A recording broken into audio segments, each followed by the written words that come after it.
Okay guys, so let's get cooking with our curry.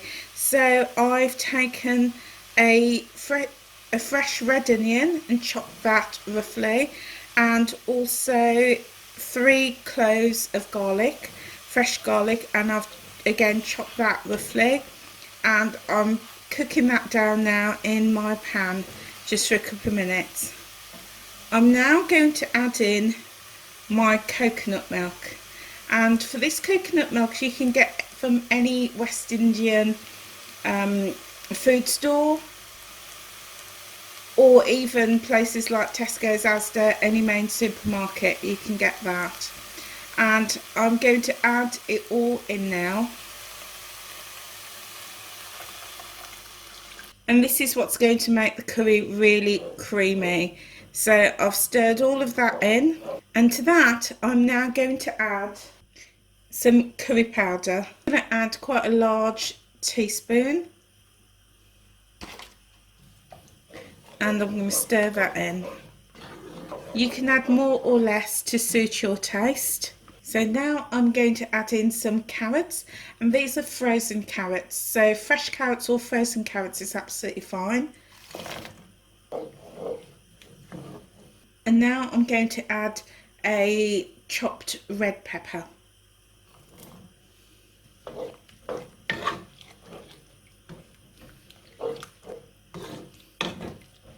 I'm now going to add in a tin of red kidney beans. I've washed them and they're drained.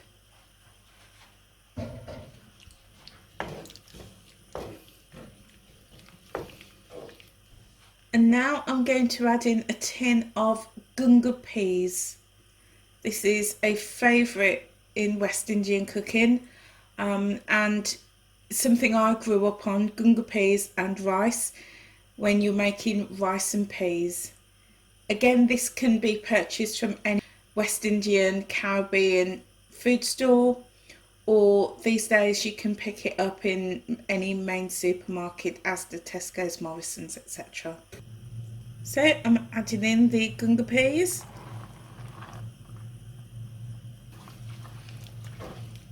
Giving that a really good stir.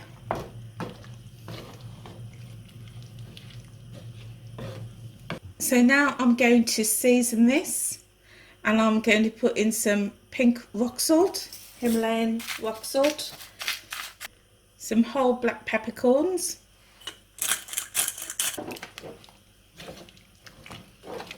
and some dried thyme.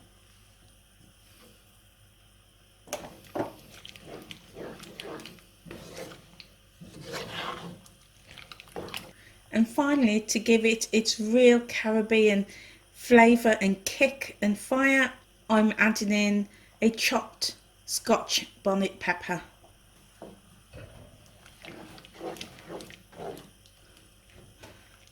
So I'm going to bring this to the boil now, and then I'm going to turn it down to simmer for about 20 minutes.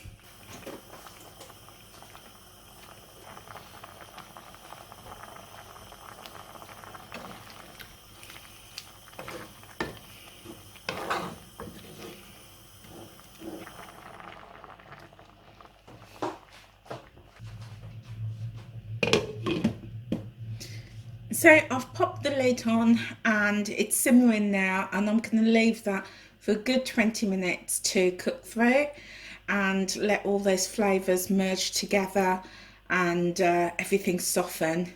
So whilst that's doing, I am going to make my rice. So guys, here is my finished Caribbean curry. So it's all done, and I've also cooked some brown rice, and I've got 60 grams of rice there. So now I'm just going to serve a generous portion of my curry.